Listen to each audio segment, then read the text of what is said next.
On Father's Day, my millionaire son traveled to visit me and asked, "Dad, how are you liking the beach house I gave you?" I was in shock and replied, "What beach house? I'm living in the neighbor gardener's garage."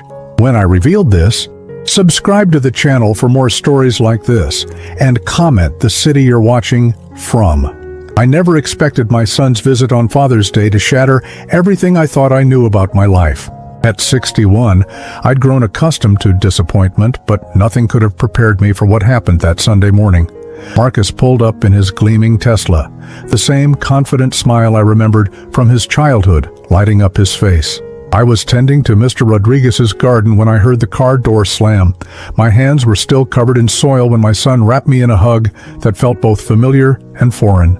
"Dad, you look good," he said, though I caught the slight frown as he took in my work clothes. "Taking care of the yard yourself, huh?" I wiped my hands on my jeans, feeling suddenly self-conscious. Marcus looked every inch the successful tech executive he'd become. Designer clothes, expensive watch, that air of prosperity that seemed to follow him everywhere. Meanwhile, I stood there in my faded work shirt, smelling of fertilizer and sweat. "Someone's got to do it," I said, forcing a smile. The truth was more complicated. But how do you explain to your successful son that you're living in a converted garage because his wife told him you preferred your independence? We walked toward what Marcus assumed was still my house, the two-story colonial where I'd raised him after his mother died. Sandra answered the door with her practiced smile, the one that never quite reached her eyes. She kissed Marcus hello, but barely acknowledged me beyond a curt nod. "Marcus, honey, you should see how well your father is doing," she said, her voice saccharine sweet. "He's been so busy with his gardening projects." Inside, everything looked exactly as it had when I lived there. My furniture, my photos, even my old reading chair by the window. Sandra had preserved it like a museum, a perfect set piece for Marcus's visits. What he didn't know was that I hadn't slept in that house for over 2 years. We sat in what used to be my living room, making small talk about Marcus's latest business ventures. Sandra hovered nearby, interjecting whenever I tried to speak, steering the conversation away from anything too personal. It was a dance we'd perfected over the years, though Marcus had never noticed the choreography.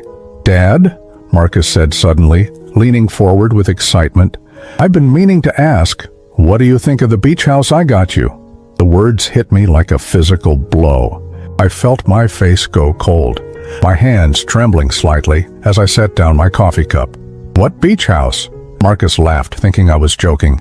"Come on, Dad. The place in Santa Barbara. 3 bedrooms, ocean view. Sandra said you absolutely loved it when she showed you the photos." I looked at Sandra, whose face had gone completely pale. Her usual composure cracked for just a moment, and I saw something raw and panicked in her eyes before she quickly recovered. "Marcus, your father is getting older," she said quickly. "Sometimes he forgets things." But I wasn't forgetting anything. I was living in Mr. Rodriguez's converted garage, sleeping on a narrow cot, cooking on a hot plate, and using his outdoor bathroom. For the past 2 years, while Sandra told Marcus I was enjoying my independence and keeping busy with projects, I'd been surviving on Social Security and the small amounts Mr. Rodriguez paid me for yard work. "Sandra," I said quietly, my voice steadier than I felt, "I think there's been some confusion." She shot me a warning look, the same look she'd been giving me for years whenever I tried to speak up during Marcus's visits. But this time, I couldn't stay silent. "Son," I continued, meeting Marcus's confused gaze, "I don't have a beach house. I haven't had a house at all for 2 years. I've been living in Mr. Rodriguez's garage next door." The silence that followed was deafening. Marcus's face went through several expressions: confusion, disbelief, then a dawning horror as he processed what I'd just said. "That's impossible," he whispered. "Sandra, tell him about the house. Tell him about the money I sent." Sandra stood frozen, her mouth opening and closing like a fish out of water. For once in her life, she had no quick answer, no smooth explanation. Marcus stood up abruptly, his voice rising. "Sandra, I sent you $300,000 6 months ago to buy Dad a place by the ocean. Where is that money?" The question hung in the air between us, heavy with implications. I watched my daughter-in-law's face crumble as she realized her carefully constructed web of lies was finally unraveling. But what scared me more than her deception was the look of betrayal that was slowly spreading across my son's face. After 2 years of silent suffering, of accepting scraps and pretending everything was fine, the truth was finally coming out. But as I sat there watching my family fall apart, I wondered if the truth was worth the price we were all about to pay. The weight of Marcus's stare felt heavier than anything I'd carried in years. As Sandra scrambled for excuses, memories flooded back, memories I'd tried so hard to bury. I needed him to understand how we'd gotten here, how a father and son could become strangers living in the same town. It started 3 years ago, I began, my voice barely above a whisper. Remember when I had that heart attack? Marcus nodded, his jaw tight. Of course I remember. Sandra said you were recovering well, that you wanted to take things slow. I closed my eyes, remembering those early days in the hospital. Sandra had been there constantly, playing the devoted daughter-in-law, speaking to doctors, handling paperwork. She'd seemed like an angel then.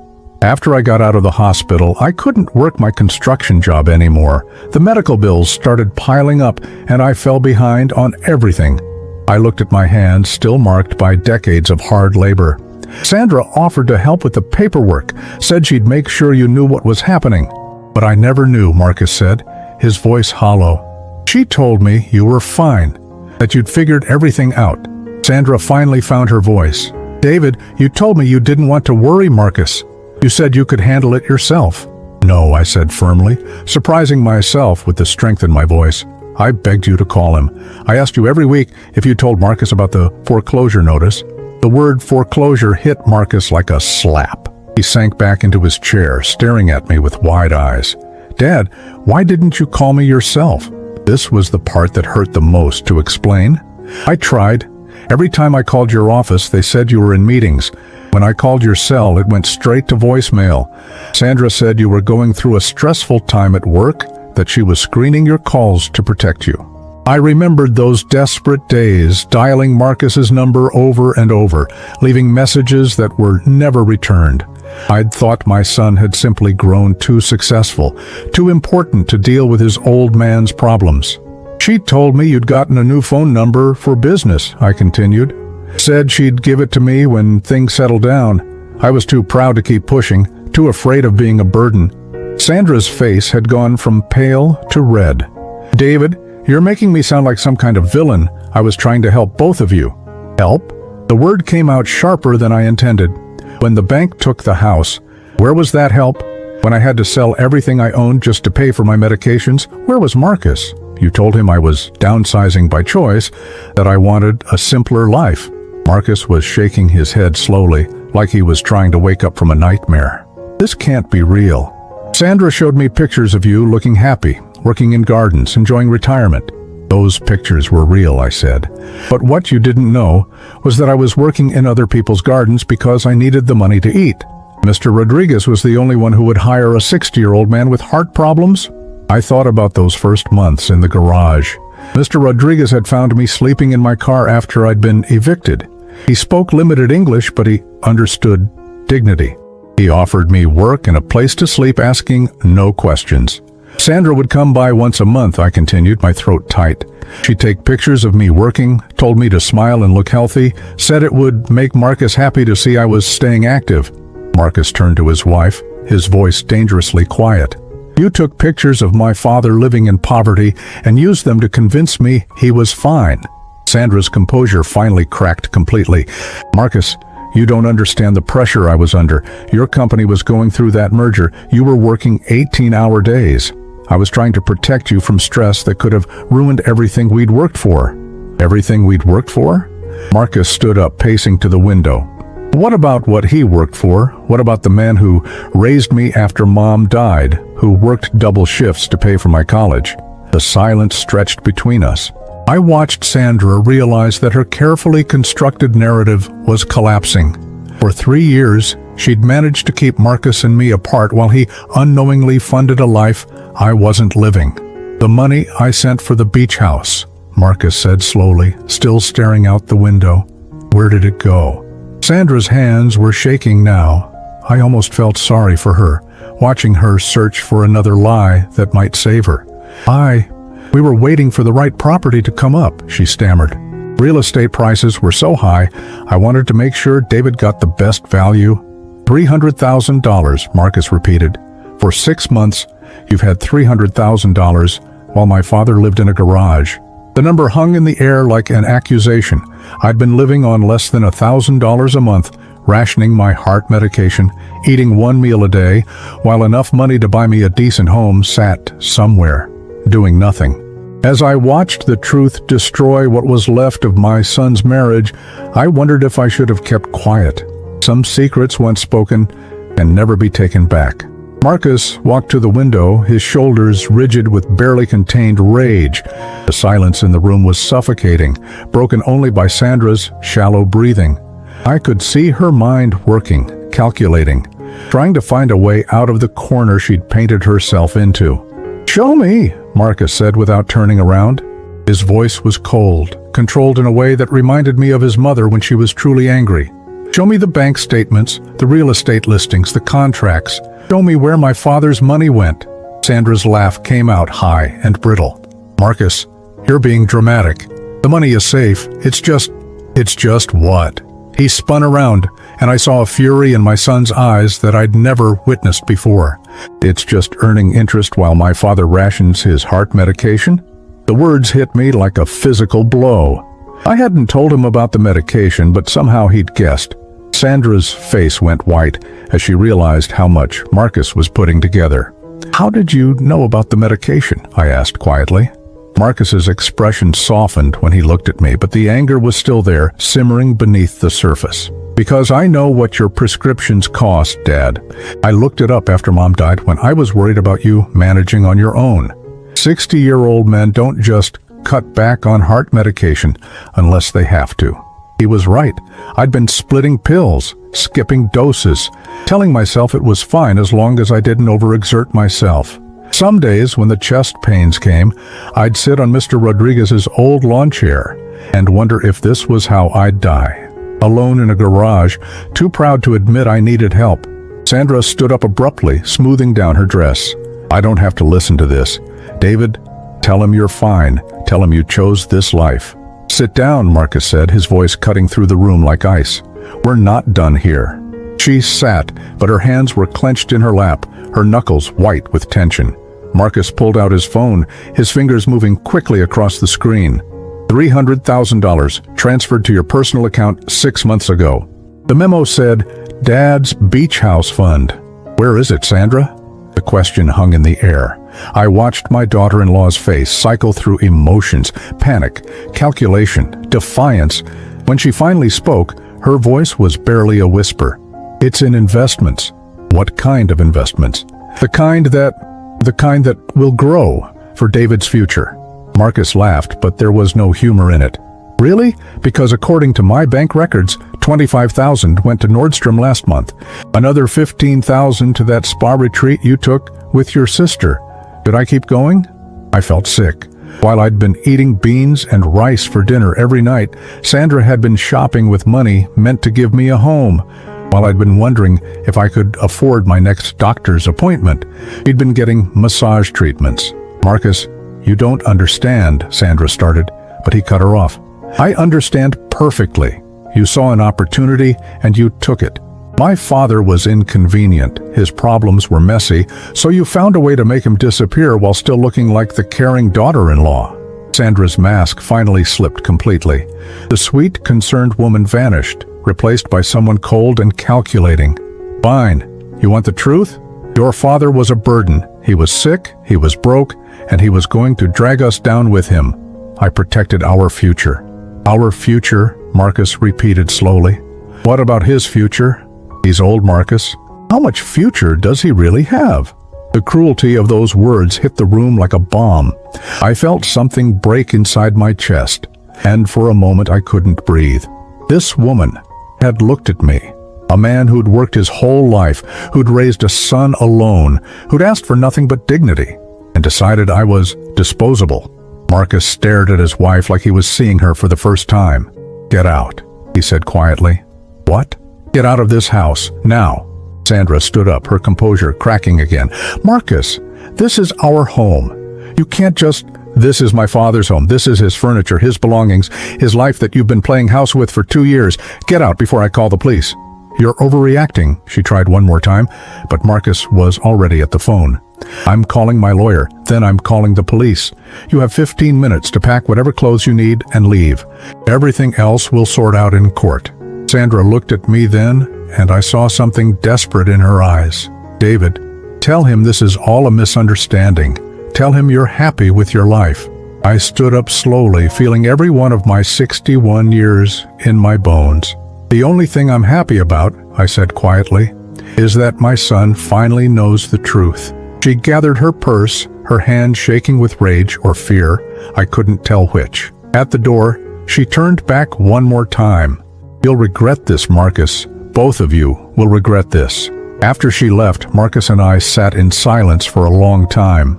The house felt different somehow, like a weight had been lifted from the walls themselves. But the damage was done, and we both knew it. "Dad," Marcus said finally, his voice thick with emotion, "I'm so sorry. I should have known. I should have checked on you myself." I looked at my son, the successful man I'd raised, and felt a mixture of pride and heartbreak. "You couldn't have known," she made sure of that. "But I should have tried harder. I should have..." "No," I interrupted. "This isn't your fault. Sandra fooled us both." Marcus ran his hands through his hair, a gesture I remembered from his childhood when he was overwhelmed. "What do we do now? How do we fix this?" I didn't have an answer. Some things, once broken, can't be put back together the same way. But as I sat in my old chair in my old house with my son beside me for the first time in years, I felt something I hadn't felt in a long time: hope. The next 3 days passed in a blur of lawyers, bank statements, and painful revelations. Marcus had taken time off work, something Sandra had always claimed he could never do, and thrown himself into unraveling the web of lies that had defined our family for years. I moved back into my own house that first night, sleeping in my own bed for the first time in 2 years. The familiar sounds, the way the moonlight fell across my bedroom floor, the comfort of my own pillow. It should have felt like coming home. Instead, I lay awake, staring at the ceiling, overwhelmed by everything that had changed and everything that couldn't be undone. Marcus had been relentless in his investigation. He'd discovered that Sandra hadn't just spent the beach house money on shopping sprees and spa treatments. She'd invested heavily in a business venture with her brother, a restaurant that had failed within 6 months, taking $100,000 with it. Another $50,000 had gone to credit card debt she'd hidden from Marcus. The remaining funds were scattered across various accounts, some of which she'd emptied just days before Marcus's Father's Day visit. "She knew," Marcus said, pacing around my kitchen on Wednesday morning. "She knew I was planning to visit, and she was trying to cover her tracks." I poured coffee for both of us, my hands steadier than they'd been in months. Having access to my own kitchen again, being able to make coffee without rationing it, felt like a small miracle. "What did your lawyer say?" "That we have a strong case for financial fraud, elder abuse, and theft." Marcus sat down heavily at the table. "But Dad, there's something else we need to talk about." The seriousness in his voice made my stomach clench. "What is it?" "Sandra's pregnant." The words hit me like cold water. I set down my coffee cup, staring at my son's face. He looked exhausted, aged by the stress of the past few days. "How long have you known?" I asked. "She told me last night, when I served her with the separation papers." Marcus rubbed his forehead. "She's 3 months along." I felt a familiar weight settle in my chest, the same weight I'd carried for 2 years, the feeling of being an inconvenience, a problem to be managed. "And now you're wondering if you should reconcile with her." "No," Marcus said firmly. "That's not what I'm wondering at all. What she did to you is unforgivable. The money, the lies, the isolation, I can't get past that. But she's carrying your child." He nodded, and I saw the conflict in his eyes.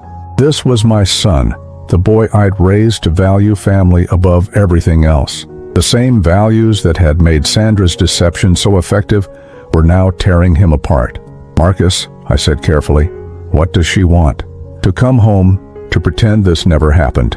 She's claiming the pregnancy hormones made her irrational, that she was trying to protect our marriage by not burdening me with your problems." I almost laughed at the audacity of it. Even now, caught red-handed, Sandra was spinning another story, another manipulation. And you believe that? Of course not. But Marcus looked at me with pain in his eyes. Dad, what kind of father does this make me? What kind of man divorces his pregnant wife? Before I could answer, the doorbell rang. Through the window, I could see Sandra's car in the driveway. Marcus tensed, his jaw setting in that stubborn line I knew so well. She's not supposed to be here, he said. The restraining order doesn't apply to me, I finished. This is still my house. I opened the door to find Sandra standing there, and for a moment I barely recognized her. Gone was the perfectly put-together woman who'd manipulated us for years. Her hair was unwashed, her clothes wrinkled, and her eyes were red from crying. She looked desperate, broken, and somehow more dangerous than ever. "David," she said, her voice small and pleading. "Can we talk, please?" Marcus appeared behind me, his presence protective but tense. "You're not supposed to be here, Sandra." "I'm not here to see you," she said, not taking her eyes off me. "I'm here to talk to David, to apologize." I almost closed the door right then, but something in her voice, a raw desperation I'd never heard before, made me hesitate. Against my better judgment, I stepped aside and let her in. She sat on the edge of my couch, her hands folded in her lap like a child called to the principal's office. "David, I know you hate me. I know what I did was wrong." "Wrong doesn't begin to cover it," Marcus said from the doorway. Sandra flinched, but continued looking at me. "I was scared. When you got sick, when the bills started piling up, I was terrified it would destroy everything Marcus had worked for. His company was going through a merger. We'd just bought our house, and suddenly there were all these medical expenses and mortgage payments, and so you decided to make me disappear," I said quietly. Tears started flowing down her cheeks. "I thought it would be temporary. I thought once Marcus's business stabilized, once things settled down, we could figure out a better solution. But then months passed, and it got easier to just maintain the lie." Easier for who? The anger in my voice surprised even me. It sure as hell wasn't easier for me, sleeping in a garage, rationing medication, wondering why my son had abandoned me. "I know," she whispered. "I know, and I'm sorry. I'm so sorry, David. But I'm pregnant now, and this stress, it's not good for the baby. Can't we find a way to work this out, for the sake of the family?" Marcus stepped forward, his voice hard. "Now you care about family?" Sandra looked up at him, and I saw a flash of the manipulative woman I knew so well. "This is your child, Marcus. Our child. You really want him growing up in a broken home because of a misunderstanding." "A misunderstanding?" Marcus's voice rose. "You stole $300,000 and left my father homeless. You call that a misunderstanding?" "I call it a mistake," Sandra shot back, some of her old fire returning. "A mistake that we can fix if you stop being so stubborn. David can move in with us. There's plenty of room in our house. We can be one big happy family." The suggestion hung in the air like poison gas. I looked at Sandra, then at Marcus, and realized this was the moment of truth. She was offering what looked like a solution, a way for Marcus to have his father and his pregnant wife under one roof, a way to keep the family together. But I'd learned something in those 2 years of silence and suffering. I'd learned that sometimes the most loving thing you can do for someone is refuse to be the reason they compromise their principles. "No," I said quietly. Sandra blinked. "What?" I said no. I stood up, feeling stronger than I had in years. "I won't be the excuse you use to manipulate my son.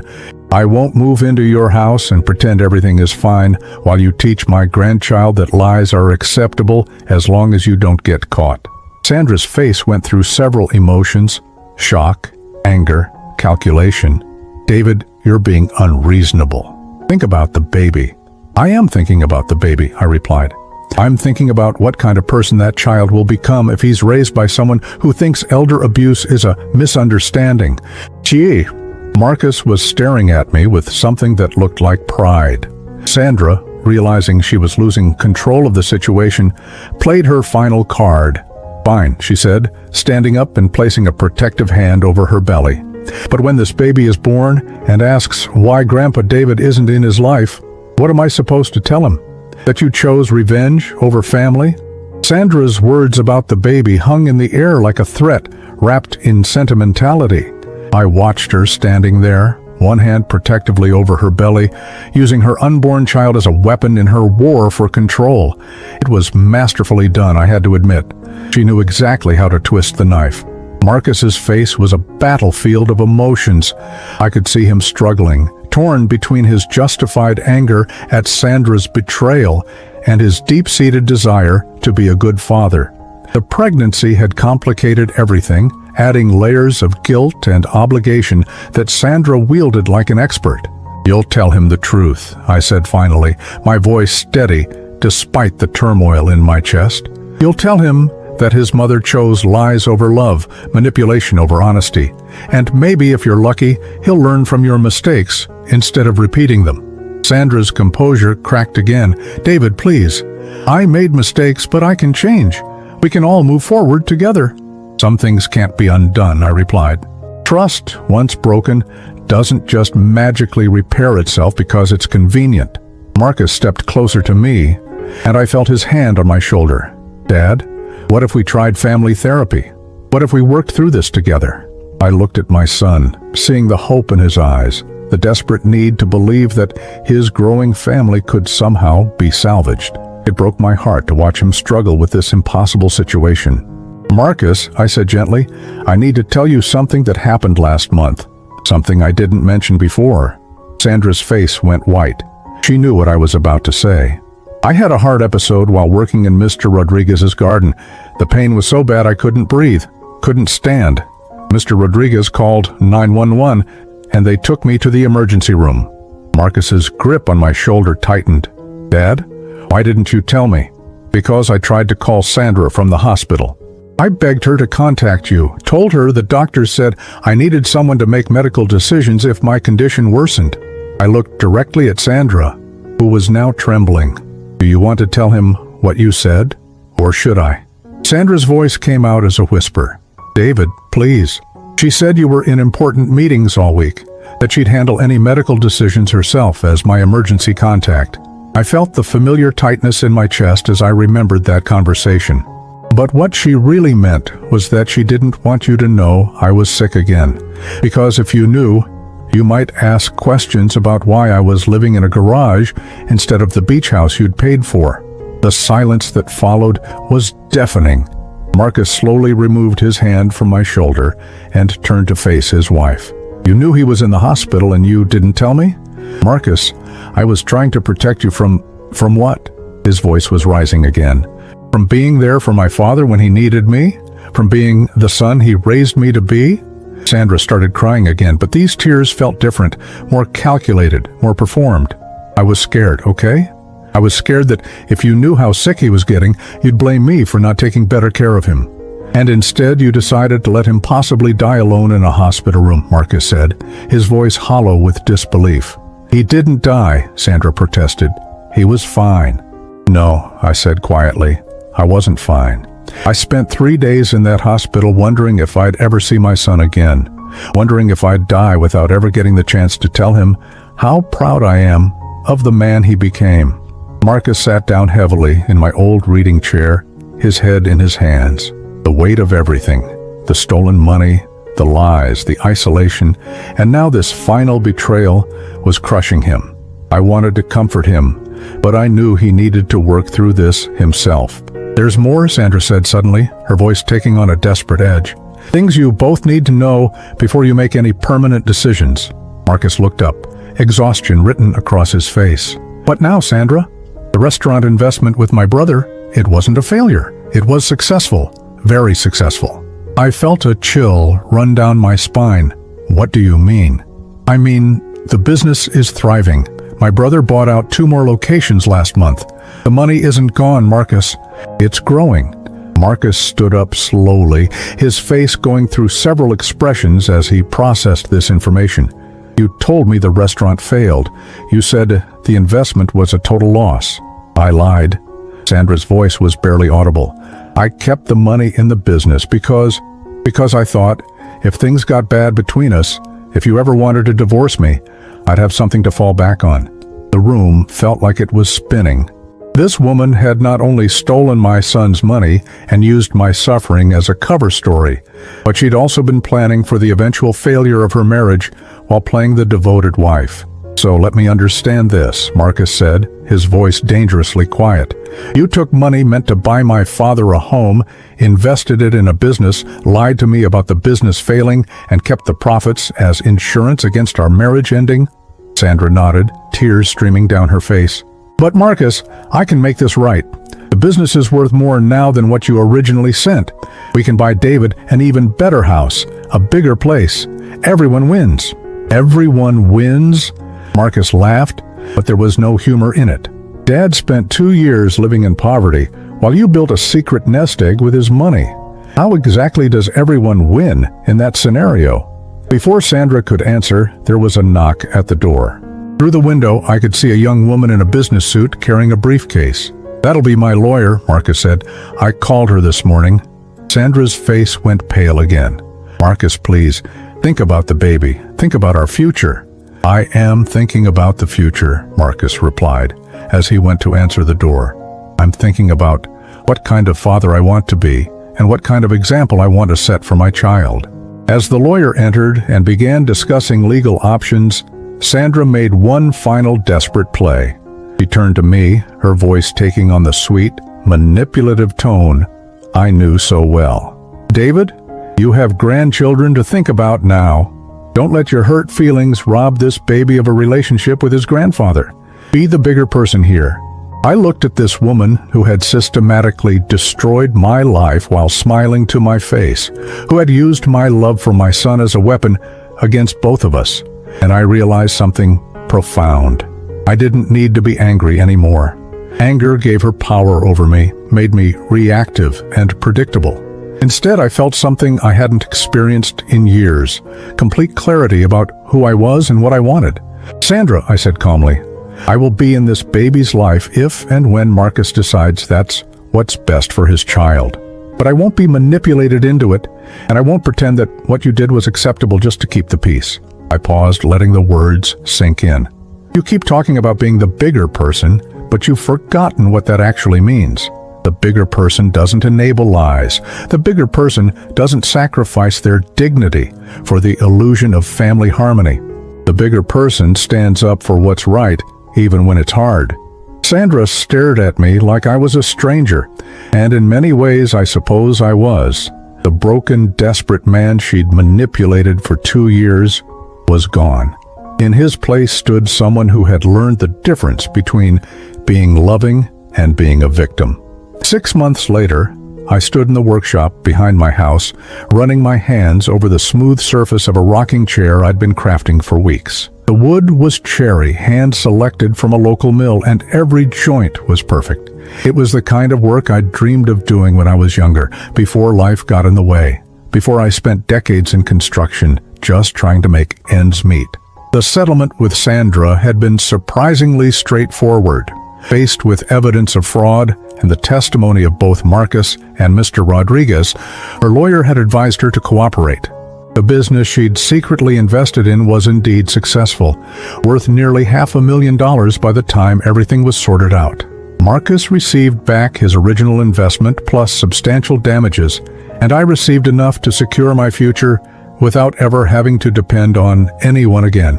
Sandra had moved back to her mother's house in Oregon to have the baby. Marcus visited her there once a month, maintaining a civil relationship for the sake of their child, but the marriage was over. The divorce had been finalized just last week. "Dad, that's beautiful work," Marcus said from behind me. I turned to see him standing in the workshop doorway, holding his 3-month-old son in his arms. Baby David, named after me, much to Sandra's dismay, was a perfect blend of his parents, with Marcus's dark hair and Sandra's green eyes. But when he looked at me, I saw none of Sandra's calculating intelligence, just the open, trusting gaze of a child who didn't yet know that the world could be cruel. "Thank you," I said, setting down my sandpaper. "It's for him, actually. I figured he might like having a rocking chair when he gets old enough to sit in one properly." Marcus smiled, the first genuine smile I'd seen from him in months. "He'll love it. You know, Sandra was wrong about one thing." "What's that?"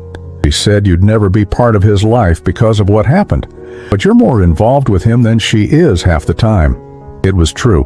Marcus brought little David to visit every Sunday, and I'd taken on the role of grandfather with the same dedication I'd once brought to raising Marcus.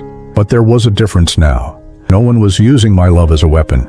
No one was manipulating my desire to be helpful. "I've been thinking," Marcus said, settling into one of the chairs I'd built for the workshop, "about starting fresh somewhere." I looked up from the rocking chair, surprised. "What do you mean?" "I mean, maybe it's time to leave this town behind. Too many bad memories here, too many people who know our business." He shifted the baby to his other arm. "I got an offer from a tech company in Colorado, mountain town, clean air, good schools for when David gets older." The thought of Marcus moving away should have panicked me. After everything we'd been through, after fighting so hard to rebuild our relationship, the idea of losing him again was terrifying. But as I watched him with his son, I realized something important. I wasn't the same man who'd been abandoned at this house 2 years ago. "That sounds like a wonderful opportunity," I said, and I meant it. Marcus looked surprised. "Dad, I wasn't asking for permission. I was wondering if you'd come with us." The words hit me like a gentle wave. "Come with you?" "Not to take care of David. I know you're not looking to raise another baby at 62, but maybe to be near him as he grows up. Maybe to have a real relationship with your grandson instead of just supervised visits." I set down my tools and really looked at my son. He was 35 years old, successful, and capable. But in that moment, I saw echoes of the little boy who used to follow me around the house, asking endless questions about how things worked. "What about Sandra?" Marcus shrugged. "What about her? She made her choices, and they have consequences. I won't keep David from her, but I also won't let her dictate how the rest of us live our lives." I thought about it seriously. Colorado meant leaving behind everything familiar. This house, Mr. Rodriguez and his family, who had become dear friends, the small community of neighbors who now knew the truth about what had happened and treated me with genuine respect rather than pity. But it also meant something else. It meant being part of a family again, not as someone to be managed or controlled, but as someone whose presence was genuinely wanted. "I have a workshop full of tools and half-finished project," I said finally. Marcus grinned. "Colorado has plenty of wood. I hear the furniture makers out there do pretty well." Over the next month, we made plans.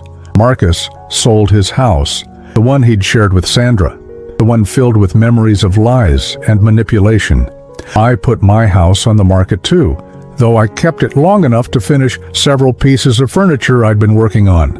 Mr. Rodriguez helped me pack, his English much improved from our 2 years of friendship. "You are a good man, David," he told me, as we loaded the last of my woodworking tools into the moving truck. "You deserve happiness." Sandra called Marcus the night before we left. I could hear her voice through the phone, high and agitated, as she demanded to know why she wasn't consulted about the move, why she hadn't been given a chance to relocate near her son. "Because you lost the right to make those demands when you chose money over family," Marcus told her calmly. "David will have your address. If you want to be part of his life, you'll find a way that doesn't involve manipulating or controlling anyone." The drive to Colorado took 2 days. Marcus drove the moving truck while I followed in my pickup, baby David secure in his car seat beside me. It felt strange, being trusted with something so precious, after years of being treated like I couldn't be relied upon. We settled in a town called Boulder Creek, nestled in the mountains with a population of just under 10,000. Marcus's new job came with a substantial signing bonus, enough to buy a house with a separate apartment above the garage. Not because I needed to be hidden away, but because we both valued our independence. Within a month, I'd set up my workshop in the basement and started taking custom orders from locals who appreciated handmade furniture. Word spread quickly in a small town, and soon I had more work than I could handle. For the first time in years, I was building something with my hands, not just to survive, but because I loved the craft. Marcus and I fell into an easy routine. He worked from home 3 days a week, allowing him to be present for David's daily needs. I helped when I could, holding the baby while Marcus was in meetings, teaching him simple woodworking techniques as he got older, sharing the quiet moments that make up a real relationship. One evening, as we sat on the porch watching 2-year-old David chase fireflies in the yard, Marcus turned to me with an expression I couldn't quite read. "Dad, I owe you an apology." I looked at him, surprised. "For what?" "For not fighting harder to stay connected. For letting Sandra convince me that you were fine when my gut told me something was wrong. For being so focused on my career that I forgot the man who taught me everything about integrity and hard work." I watched my grandson stumble after a particularly bright firefly, his laughter echoing across the valley. "Marcus, we both made mistakes, but we're here now, and that's what matters." "Still," he persisted, "I should have known. A father doesn't just stop caring about his son. If the situation were reversed, if David ever tried to cut me out of his life without explanation, I'd move heaven and earth to find out why." I smiled, remembering the fierce determination Marcus had shown when he discovered Sandra's lies. "You did fight, son. When it mattered most, when the truth finally came out, you chose what was right over what was easy." Doris Poole. As if sensing we were talking about him, little David ran over and climbed onto my lap, his small hands sticky with the remnants of the ice cream Marcus had given him after dinner. "Grandpa," he said in his clear, 2-year-old voice, "build me something?" I looked down at this perfect little boy, this second chance at being part of a family, and felt a peace I hadn't experienced since his father was small. "What would you like me to build you?" He thought seriously for a moment, his tiny brow furrowed in concentration. "A castle for my knights," Marcus laughed. "That might be a little advanced, buddy." But I was already picturing it in my mind, a wooden castle, complete with towers and a drawbridge, sized perfectly for a little boy's imagination. "I think a castle sounds like exactly the right project," I said, ruffling David's hair. "But first, you'll have to help Grandpa in the workshop. Learning to build something properly takes time and patience." As we sat there in the gathering dusk, 3 generations of the same family, finally at peace with each other, I realized that Sandra had been wrong about everything. She thought family was about control, about managing other people to serve your own purposes. She'd thought love was a tool to be wielded rather than a gift to be shared. But real family, the kind we were building here in this mountain town, was about choice. It was about showing up for each other not because you had to, but because you wanted to. It was about building something together that was stronger than any individual part. The rocking chair I'd made for David sat on the porch beside us, waiting for him to grow into it. But he was already growing into something else, a relationship with his grandfather built on honesty, respect, and the simple joy of spending time together. As I watched him chase fireflies with his father's protection and his grandfather's encouragement, I knew we'd all found our way home.